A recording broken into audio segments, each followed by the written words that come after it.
Hi, I'm Peter Travers, movie critic for Rolling Stone, and here to tell you what's happening at the movies this weekend. And you can see what I have here in my lap. I have the Scum Bucket because it's really going to come in handy. You're going to want one of your own to put them in. The first movie that's going in is called Clash of the Titans. I'm not talking about the 1981 thing that you see millions of times on television. This is the remake, and the remake has been retrofit for 3D. And when I say that is, you're going to get these if you go see it in 3D. And you know what? You might as well throw these to the floor. You know how when you're watching a 3D movie that was really shot in 3D, you take the glasses off and you see that blurry kind of screen? No, you could watch this movie and see no blur at all because they didn't make this movie in 3D. They're charging you an extra $6 to see this POS, which is what this movie is. Instead of Laurence Olivier as Zeus, we have Liam Neeson as Zeus.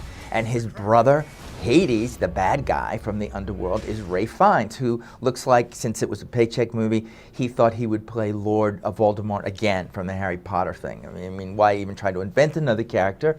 They all talk ridiculously stupid.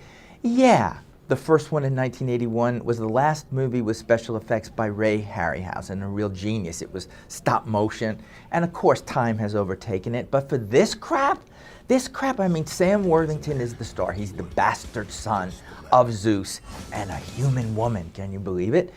And he's got to save Argos from destruction because the gods need a human sacrifice, which is just blah, blah, blah, blah, blah, blah, blah excuse to get to the Medusa scene with that head that if you look at her head, you turn to stone. I had long turned to stone before this last half hour where this happened. And then we get to see the Kraken, the sea monster, which allows Liam Neeson to scream the line as you see in every TV promotional ad for Clash of the Titans. Release the Kraken! Release the Kraken! Well, you know, I say release the Kraken on this piece of crap. Release the Kraken and eat it and end it, please. You know, if you're going to make a 3D movie and that's all we want to see, make it in 3D. Don't fake it. Don't spend an extra $500,000 to pretend it's in 3D and charge us money. Scum Bucket, glasses and all, it's all going in there. I'm sorry.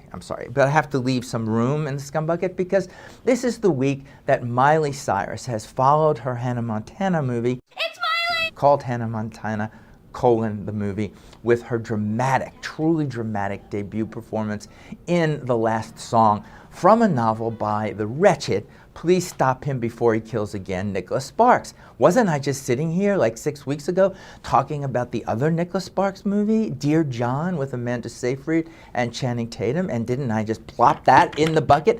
I did, people, because it sucked. This sucks even more.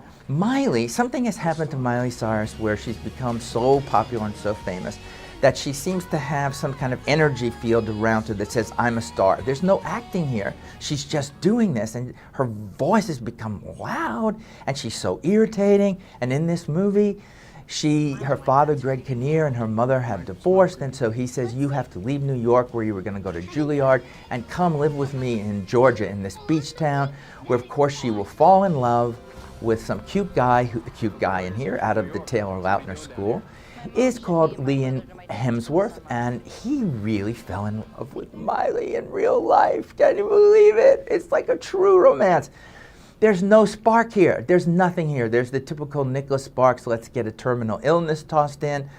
Miley cannot act. What she's doing in here is she looks like some superstar who is irritated by having to play scenes. No chemistry, no nothing, no zero. Not in 3D though, not even fake 3D, so maybe I should spare it a little bit and say that the Scum Bucket #1 spot goes to Clash of the Titans, #2, Miley Cyrus in the last song. Sorry Miley, but the Scum Bucket belongs to you. And I'm Peter Travers.